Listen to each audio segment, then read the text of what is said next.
Okay, let's dive in. Today we're exploring a really powerful section of the Bible, Ecclesiastes chapter 8. Hmm. And our goal is really to unpack the wisdom, the sometimes tough observations, and maybe the surprising advice it offers about life, life under the sun.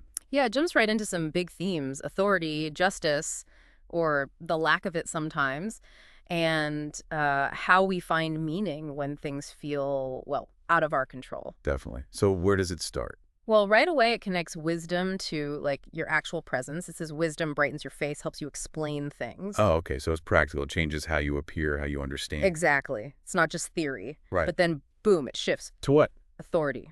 Specifically, the king. Obey the king's command, it says. Right, and there's a reason given, isn't there? Something about God. Yeah, precisely. It connects it to an oath made to God. So obeying the ruler isn't just, political expediency.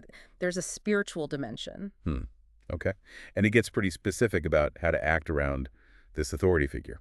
Very specific. Don't be hasty to leave his presence. Don't dig your heels in for a bad cause. It acknowledges the king's power is, well, immense. He will do whatever he pleases. Wow. And that line, who can say to him, what are you doing?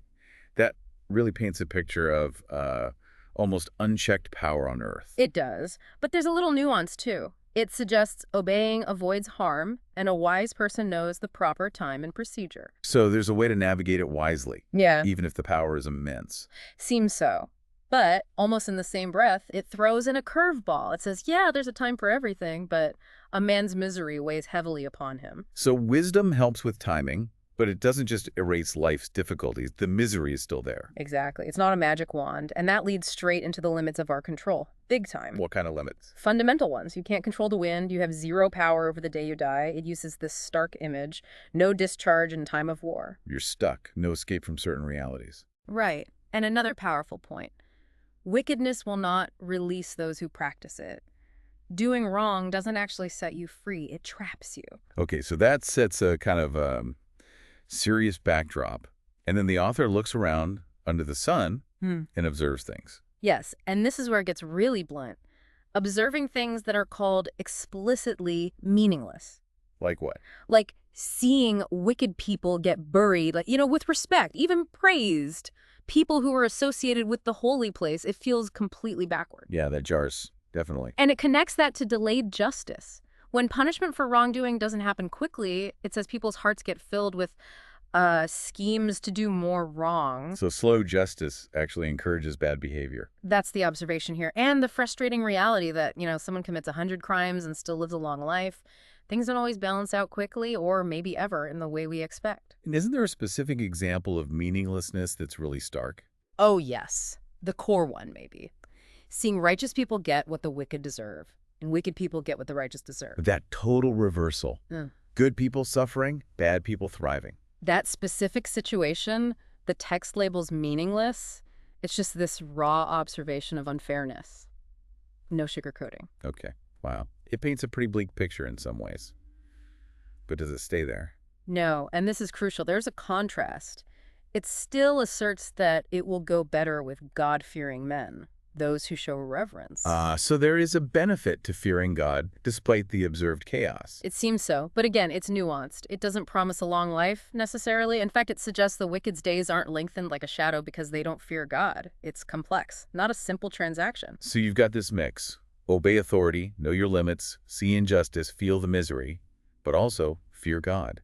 After laying all that out, what's the advice? This is the part that always gets me. After all that, the conclusion is enjoy life. Enjoy life. Seriously. Seriously. Eat, drink, be glad. Find joy. It says there's nothing better for a person under the sun.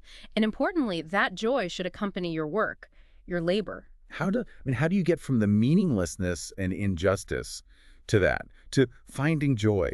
Well, the text circles back to understanding, or rather, the limits of understanding. It says no matter how hard you try, how much you apply your mind. You can't figure it all out. Exactly. No one can truly comprehend everything that happens under the sun. Even if someone claims they know, the text says they can't really grasp it all. So the enjoyment, it comes from accepting the mystery, accepting the limits. That seems to be the implication, not from solving the puzzle, but from living within it, finding joy despite the incomprehensibility. Okay, so wrapping this up for you, the listener, what do we take away? You've got this call to navigate authority, this really honest look at life's unfairness and our own limitations, and then this almost defiant advice to find joy in simple things: eating, drinking, working.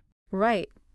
How do these seemingly clashing ideas speak to us now, in our own world, which often feels just as confusing and uncontrollable?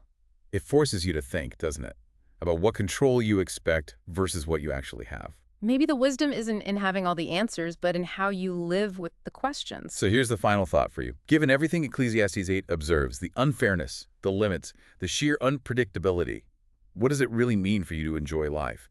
How do you embrace gladness, genuinely, when you know you can't fully understand or control what happens under the sun? That's something to really chew on.